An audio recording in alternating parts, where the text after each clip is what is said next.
It started with sirens. Not the kind I was used to hearing from inside a squad car, but the kind that make your stomach drop when you realize they're headed straight for you. I was standing in my own backyard flipping burgers when the flashing red and blue lights cut through the trees like a scene out of a movie. Except it wasn't a movie. It was my housewarming party, and I couldn't believe what I was seeing.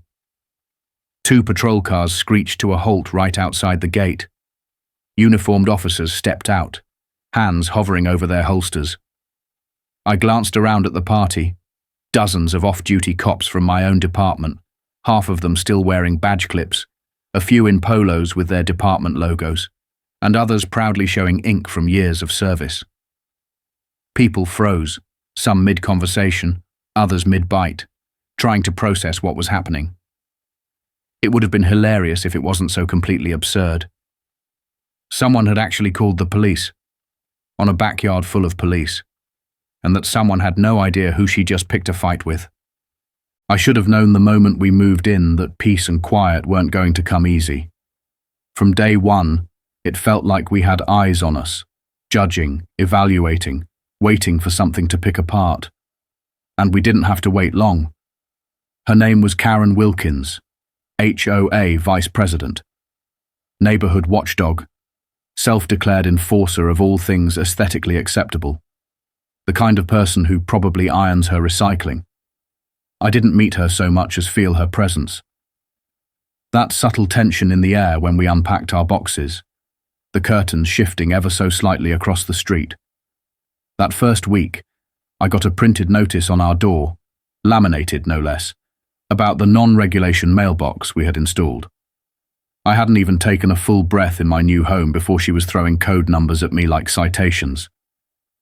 Then came the issue with our welcome mat. Improper angle, she said. Not dirty. Not blocking the door. Angled. I thought she was joking. I smiled, even laughed a little.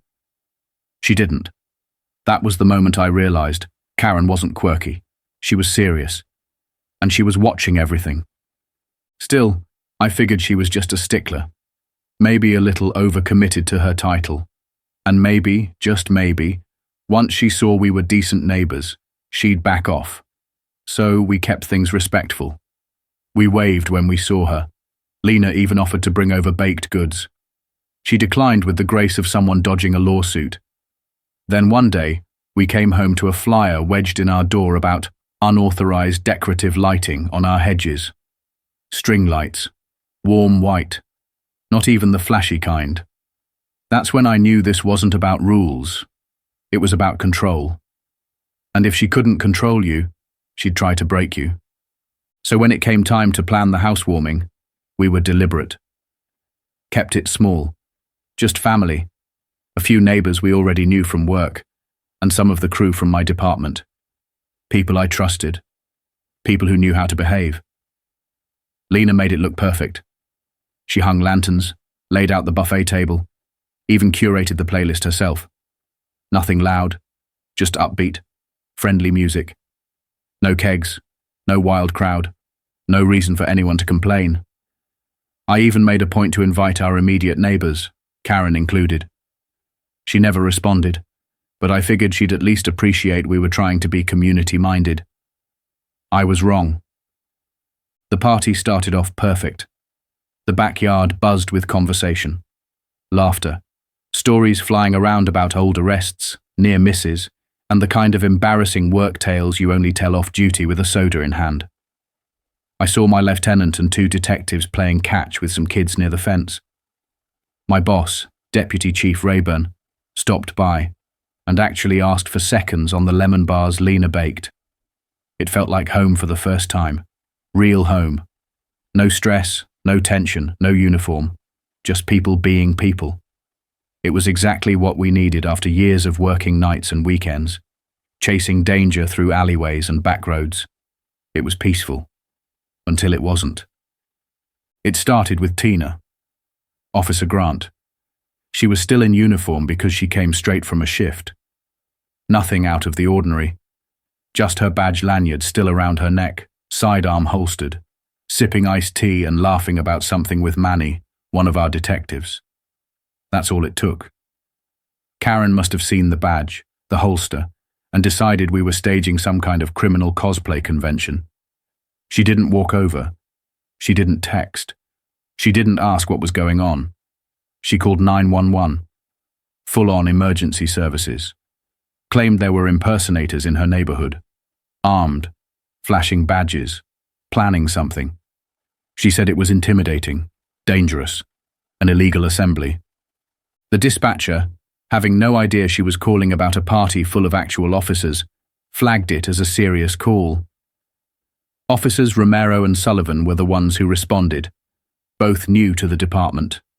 Good guys, well-trained, but they didn't recognize my address. To them, it was just another suspicious scene. Protocol kicked in. Sirens blaring. Backup called. And within minutes, my peaceful backyard gathering turned into a textbook police response. The moment I heard the sirens, I knew something had gone sideways. I set down my plate, walked through the gate, and locked eyes with two very serious patrol officers, staring down the party like it was a hostage situation. And in that instant, I thought to myself, Karen really did it. She actually called the cops on the cops. Romero's voice cut through the backyard like a bullhorn, loud, commanding, and tense. Hands where we can see them. Everybody stay where you are. The entire party froze. You've never seen a more surreal scene. Off-duty officers in casual clothes, mid-conversation, paper plates in hand, some still chewing, all standing absolutely still. One guy had a burger halfway to his mouth and just stopped, eyebrows raised, as if waiting for someone to yell, "Gotcha." But this wasn't a prank. It was unfolding like a real-time tactical drill, except the threat they thought they were responding to didn't exist. Just a peaceful party. Just people, my people, on my property. I stepped forward slowly, hands up, calm but firm. Captain Jake Morales, ID 7460. This is my house. These are my officers. Everyone here is either law enforcement or immediate family. I watched Romero's eyes flicker with confusion as he stared at my face, then down at the badge I held out. He wasn't being careless. He was doing his job, and I couldn't fault him for that. His partner, Sullivan, scanned the crowd and locked eyes with Rayburn, my boss, who stood there in department gear, holding a red Solo cup and looking more amused than alarmed. "You've got to be kidding me," Rayburn muttered under his breath, setting his drink down as the weight of the situation finally clicked into place. Then came the awkward silence, the kind that stretches and twists everything around it. A few nervous chuckles. Manny raised his cup like he was making a toast. "Well," he said, deadpan, "this is a first, raided by our own rookies." Laughter started to ripple through the crowd, not mocking but more disbelief than anything. We'd all seen wild stuff on the job, but this was a new one. But I wasn't laughing. Not yet. Not until I knew exactly who had triggered this circus. I turned my head slowly, and there she was. Karen.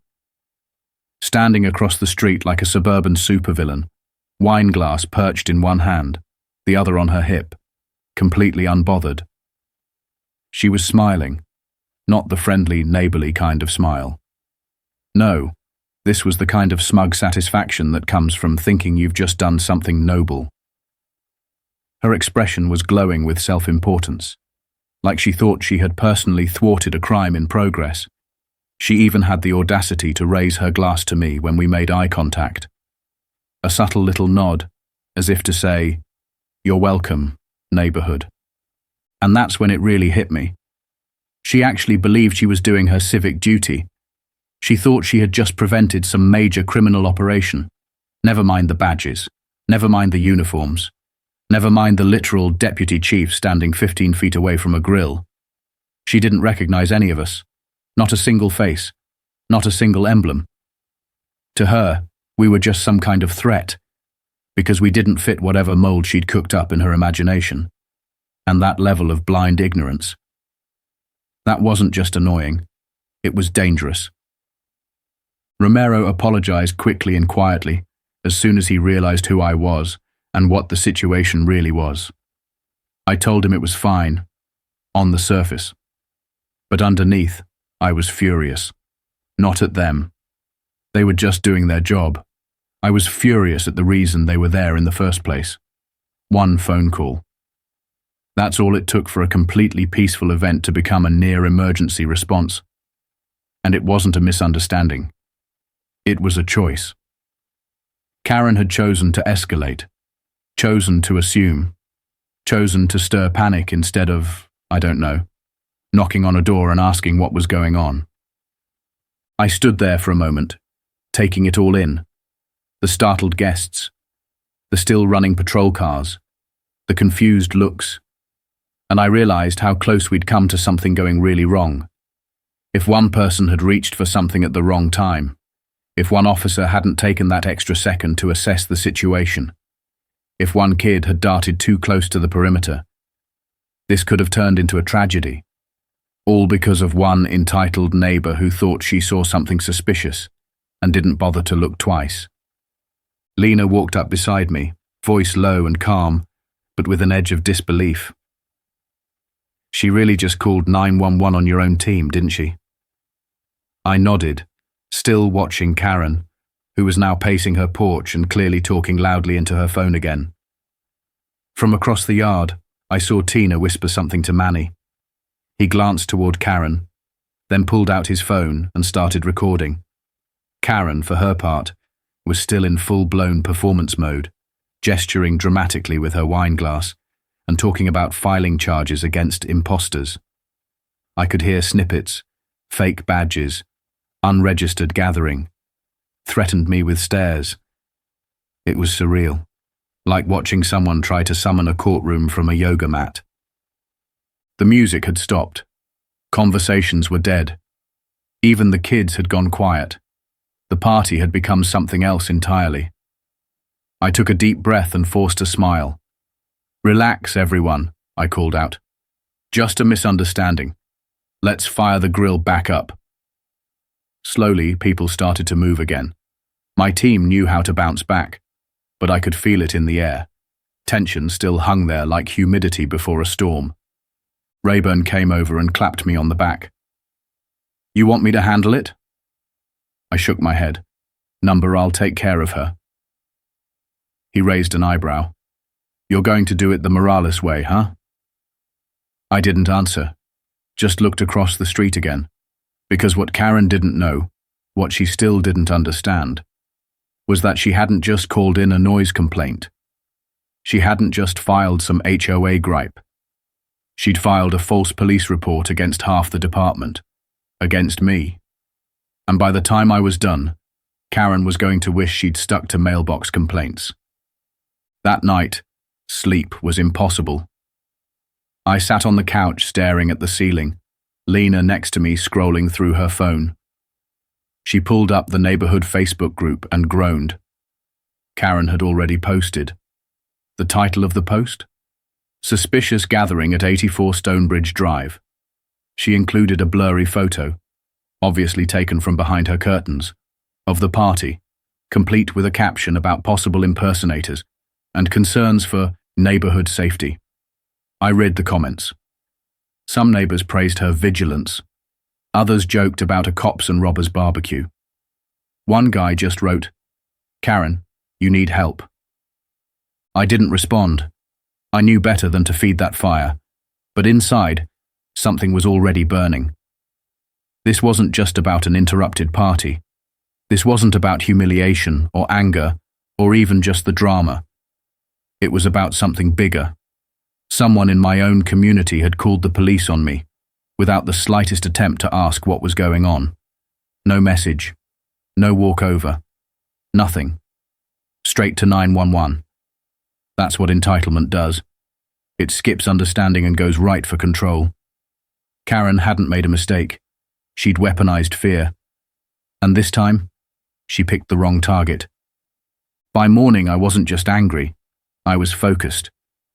I sat at the kitchen table with black coffee, laptop open, and a plan forming. I wasn't going to let this slide. Not because of ego, not even because of embarrassment. I've seen enough in my career to know how quickly the wrong assumptions can get someone hurt.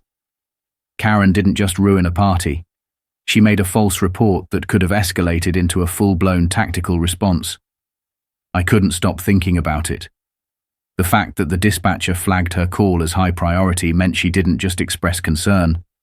She used language designed to provoke fear, and I had every intention of holding her accountable for it.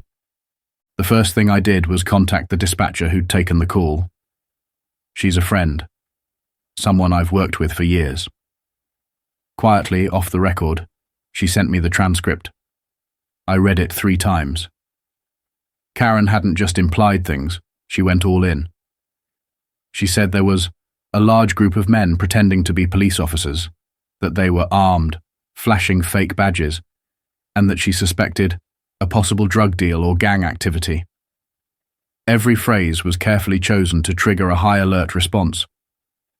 I could feel my blood pressure rising. I copied the transcript and saved it. Next, I started gathering footage. Tina had recorded Karen pacing her porch, waving her wine glass and talking loudly about pressing charges.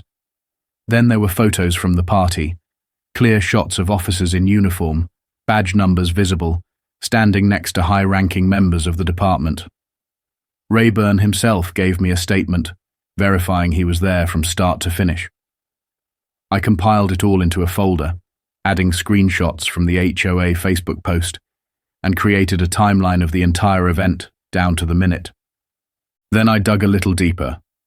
I knew Karen was problematic, but I had no idea how far it really went. I filed a public records request for all 911 calls made from her address in the past year. When the report came back, I had to double-check to make sure I was reading it right. 32 calls. 32. And it wasn't just noise complaints or suspicious vehicles. Some of them were flat-out absurd. One was a report about a man lurking near her mailbox. It turned out to be the mailman, wearing headphones. Another was about a teen stalking homes. He was delivering groceries. She'd even reported a landscaper for carrying what she described as a bladed weapon. It was a hedge trimmer. That call ended with an officer being bitten by her off-leash dog. So I wasn't just dealing with a one-off incident. This was a pattern of weaponized fear and personal vendettas, all cloaked under the guise of community safety. And it wasn't just the police she targeted. I found posts from neighbors in the HOA forum, complaints about Karen's endless violation notices, her passive-aggressive printed flyers, her mysterious reports about things like overly expressive decorations and excessive driveway gatherings. The picture was clear. Karen had been treating emergency services and HOA power like personal tools to control everyone around her. And now, someone was finally shining a light on it. By the end of the day, I had a full packet ready. The incident report, the video footage, the photos, the screenshots, the transcript and statements from 3 of my fellow officers. I emailed it to the city attorney's office under the subject line, "Formal complaint, Wilkins false emergency report." I didn't stop there. I also filed a complaint with Internal Affairs, not against the responding officers, but to document the escalation caused by a knowingly false report. They flagged it as civilian misconduct, which opened the door for a formal review. I contacted the Office of Public Safety to ask if Karen's behavior could qualify under abuse of 911 services, public nuisance, or slander of public officials. The answer was yes. Potentially all 3. Later that afternoon, Lena walked into the kitchen, still in her robe, phone in hand. "You need to see this," she said, holding out the screen. Karen had made another post, this time claiming I had threatened her during the so-called standoff. She wrote, and I quote, "He glared at me with clear intent to intimidate. I feared for my life." I set my mug down carefully, took a slow breath, and said, She's laying it on thick. Good. She's making it easier. That night, I met up with Tina and Manny at a coffee shop outside the neighborhood. We sat in a quiet corner, going over what we had.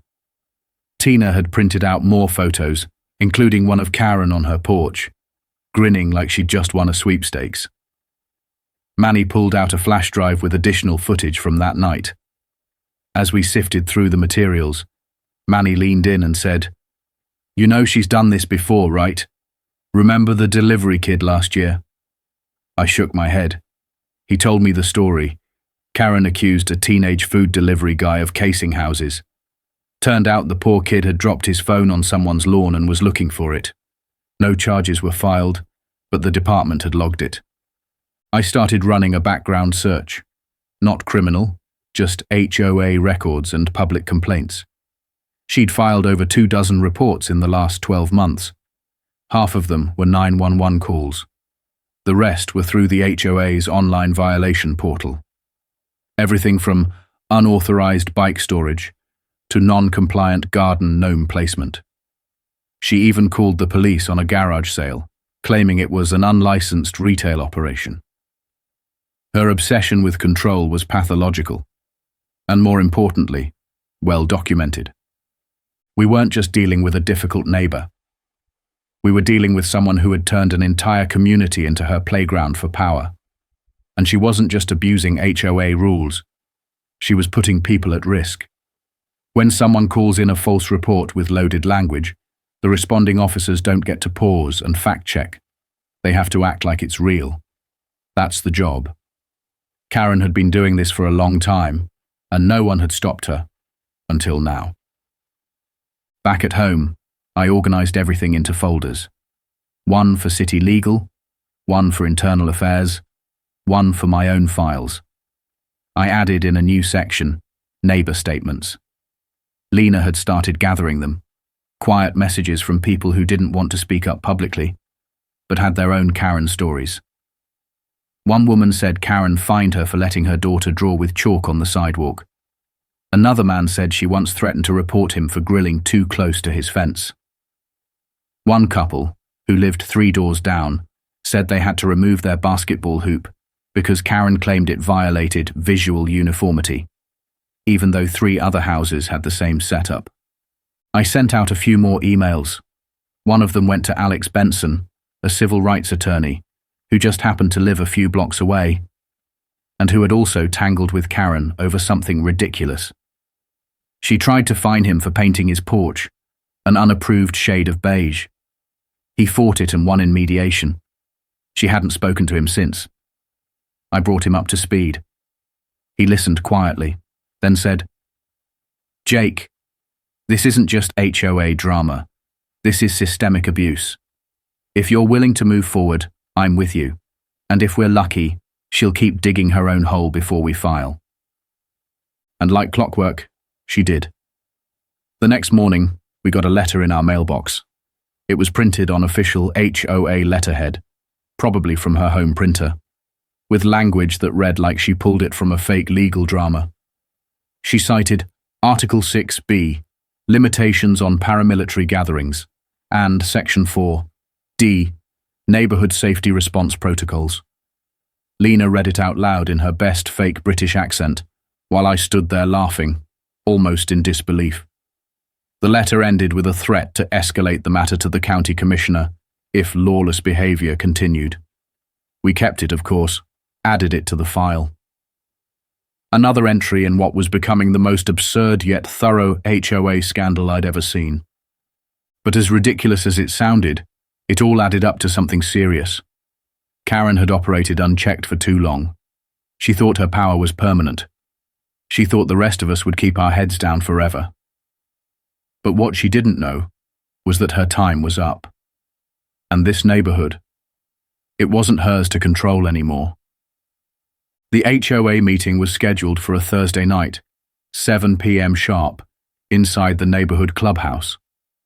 The same place where Karen once banned a child's birthday party for exceeding balloon limits. This time the turnout was the biggest I'd seen since we moved in. Not just board members and a few over-involved residents. This was a full house. People who usually stayed quiet, people who never showed up for anything. They were all there, packed shoulder to shoulder. The energy was thick, like everyone could feel that something was about to shift. I arrived early, not to make a scene, but to be sure I had a front row seat. I wasn't going to speak unless I had to. I'd already submitted the official complaint, sent the reports to the city, and laid out the case behind the scenes. This wasn't a show for me. It was about making sure no one else had to deal with the nonsense we'd been living through. But when Karen walked in, late as usual, the room went still. She wore a sharp red blazer, her hair styled into what I could only describe as a battle helmet. She carried a binder so thick it could have stopped a bullet, clutched to her chest like armor. She marched up to the front of the room like she was preparing to give a campaign speech. Didn't even look at anyone, just opened that binder with a dramatic flip and began reading. Before we begin tonight's scheduled agenda, I would like to address a growing concern regarding recent disturbances in our community. She went on to explain that she had acted solely in the interest of public safety, and that several residents had expressed concerns about the event on my property. She made it sound like she was some kind of unsung hero, preventing the neighborhood from spiraling into chaos. I raised my hand. Calm. Steady. Did those neighbors include anyone besides you? I asked, voice even but loud enough for the room to hear. She paused, clearly caught off guard. I don't have to disclose specific individuals, she replied quickly. That information is confidential. I nodded. That's interesting, because I have signed statements from 6 of our immediate neighbors. Every one of them says you never contacted them. Not before, not after. In fact, most didn't even know there was a problem until police arrived. The room shifted. You could hear the quiet murmurs start up. A few people leaned in toward their spouses. Karen tightened her grip on her binder. I kept going.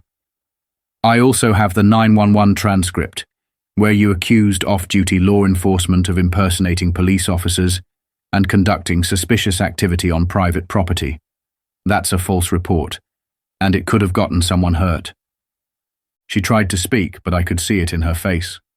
The mask was starting to crack. This isn't a courtroom, Mr. Morales, she snapped, trying to regain control. I shook my head calmly. No, it's not. But the next place we meet might be. The room went silent. And in that silence, something changed. It wasn't just about me anymore. The rest of the residents, many of whom had been targets of her passive-aggressive notes, random fines and rule-book weaponry, finally saw that she wasn't invincible. I didn't stick around for the rest of the meeting. I didn't need to. My point had been made. I walked out, letting the buzz of whispered conversations build behind me. I could hear people talking about her HOA spending, her made-up rules, her pattern of harassment. For the first time since moving in, it felt like I wasn't the only one willing to speak up. The next morning, Lena handed me a printout from the HOA group. Karen had already posted again. This time she claimed she was being intimidated by disruptive residents and that legal authorities have been notified regarding threats to board leadership. It was dramatic, full of half-truths and empty warnings, but no one was buying it anymore. The comments under her post were quiet, no support, no backup, just a few neutral emojis and one response that simply said, "You should step down." That night, Lena and I sat on the back porch with Alex, the civil rights attorney who'd helped me organize everything. We shared a bottle of wine while he pulled out his laptop and opened a shared folder filled with testimonies, documents, and HOA screenshots. One by one, the community had started to come forward. Stories poured in. A couple said Karen tried to report their adopted daughter for loitering in her own driveway. A man described how she accused him of running an unlicensed fitness center because he trained for marathons and did stretches in his garage. One neighbor said Karen once called animal control over a dog that barked for 3 minutes. 3. He had the time-stamped video. The deeper we went, the more obvious the pattern became. She wasn't just strict, she was strategic. She used fear, intimidation, and selective enforcement to keep everyone in line. And now, for the first time, someone had drawn a line she couldn't cross. Alex explained the next steps. With enough documentation, we could push for an emergency HOA election. We could file civil action for harassment and slander. And if the city investigator found enough, Karen could face real legal consequences, not just a slap on the wrist. A few days later, I filed the public records request that would end up tipping the scales. Every 911 call from her address for the past year. The list that came back was longer than some case files I've seen. False alarms, noise complaints, suspicious individuals that turned out to be neighbors. One report detailed how a gardener was accused of carrying a weapon, again, a hedge trimmer, and how the officer who responded was bitten by her dog. She called 911 because a kid's lemonade stand didn't have visible pricing. The report even mentioned she refused to provide ID when asked, citing her position of authority. Her behavior wasn't just annoying anymore, it was dangerous. I compiled everything: neighbor testimonies, 911 call history, screenshots of her online rants, the HOA complaint patterns, video clips, and my own formal statement. 7 homeowners signed a letter that I attached to the report, requesting city oversight. We titled the file, Wilkins vs. Ashford Hills, HOA, Pattern of Abuse. I sent it to the city attorney's office marked URGENT. Within a week, the call came. They were launching a formal investigation. An inspector would be arriving to interview residents, review records, and, if needed, trigger a forensic audit. Karen must have felt it, the ground shifting under her, because right before the investigator arrived, she started doubling down. New violation letters hit mailboxes. People were cited for things like wind chimes too loud after dusk and solar lights exceeding acceptable lumens. But this time, no one rolled over. One neighbor posted a picture of his wind chimes with a sign beneath it that read, "Now with extra volume. Just for you, Karen." People started fighting back. She called a special emergency meeting to reassert control. The turnout was massive. Her speech was textbook Karen, buzzwords, fear-mongering, rambling about the decay of standards and how outsiders were infiltrating the community. But this time, instead of nods and scribbled notes, she got crossed arms and raised eyebrows. One board member asked why she reported their own treasurer for excessive lawn watering. Another asked if it was true she called the police on a 9-year-old's lemonade stand. Karen snapped. "It was unsanitary," she barked. By the time Lena texted me the updates from the meeting, I was already halfway through preparing the next packet for the city. She wrote, "Karen just walked out." No one clapped. One guy laughed. It was like watching a sitcom character finally realize they're not the main star anymore. Karen had lost the room. The neighborhood was turning, and we weren't done yet. That weekend, a quiet man with a clipboard knocked on our door. Badge from the city inspector's office, soft-spoken, polite, said he was beginning interviews. I handed him a full binder. Photos, reports, written statements, records. He flipped through the first few pages and raised an eyebrow. "You weren't exaggerating. This is one of the most well-documented complaints I've seen." I nodded. I figured if we were going to do this, we'd do it right. He looked me in the eye. "This isn't just a neighborhood issue. This is a case of abuse of authority." I could feel it right then. The tide wasn't just turning. It had already turned. Karen had built her castle on scare tactics and paperwork, but she forgot one thing. Eventually, people stop being afraid. And when they do, the whole kingdom comes crumbling down.